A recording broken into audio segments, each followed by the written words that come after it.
Hello to all inderesTV listeners and viewers. Oriola reported their Q1 this morning, and we have here for interview the CEO Katarina Gabrielson. Hi, Katarina. Hi, Rauli. So let's start with the usual question. What were the highlights of Q1 and how did that go in kind of your compared to your expectations? I think we had a quite good quarter. If you compare to last year, we had improvement both in sales and in profitability.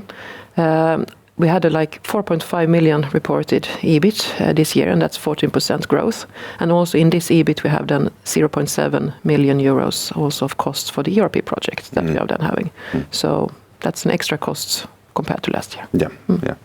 And then you started to now report the new segments, distribution and wholesale. So let's talk a bit of those, starting with distribution. Can you first of all kind of remind and explain to viewers what's included actually in that? Exactly. In distribution segment, we have the biggest parts of the business, that is then the distribution of pharmaceuticals to pharmacies and other customers. But it's also the dose dispensing business in that segment. Yeah. So net sales-wise, it's the biggest segment, and also profit-wise right now. Yeah. And that segment actually improved quite nicely in Q1. So what was driving that? It did. I will say that both the new, we have some new contracts and also the sales overall improved in that one, and also the continuing with the cost control and also efficiency parts overall. So continuing from last year, I will say, in a strong base. Indeed. Yeah. And then the second segment is wholesale. So what's then included in there? That's in a way the new segment to some extent, and that's the one that we should then also be growing in the future. In that one we have done the what we can say wholesale. That's then traded goods. It's O2C and parallel import products. We also have a segment that is called the product portfolio is called special licensed medicines and also advisory services. So there is a lot of different kind of parts in this one.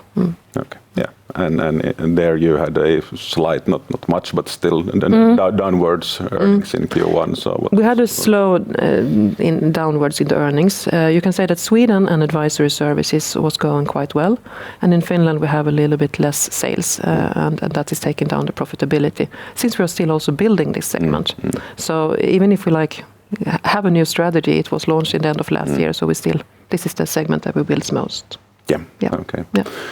Then you, of course, also have, in addition to your own segments, you have the JV, which is quite considerable. So let's talk a bit of that as well. There you had, or they had quite a weak quarter again. So can you explain a bit what was driving that? You can say that several parts going into this one. There is a weaker consumer confidence in Sweden overall, and that we can see. So there is less consumer coming into the brick and mortar stores.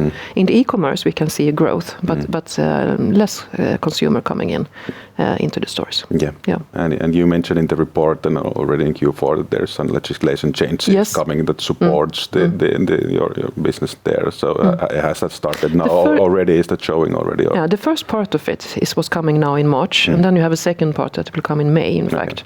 So it will come gradually now, but we will see more about that in the rest of the year. Yeah. Then also regarding the JV, still there was a CEO change last week, I think. So was that driven by the weak performance, or what was driving that? You can say that Erik has been part of the previous CEO, Erik Sjögren. He has been part of the company since 2019, starting in Apoteksgruppen, and he has now been part of the integration of the whole pharmacy, new Kronans pharmacy, and I think he has done that part quite well. So and the whole board thinks so. So you can say that we have now done one chain. It's the biggest chain in Sweden. That's done. It's everything in Kronans label and so on. But now it's time then to take the next chapter, and then it has been done.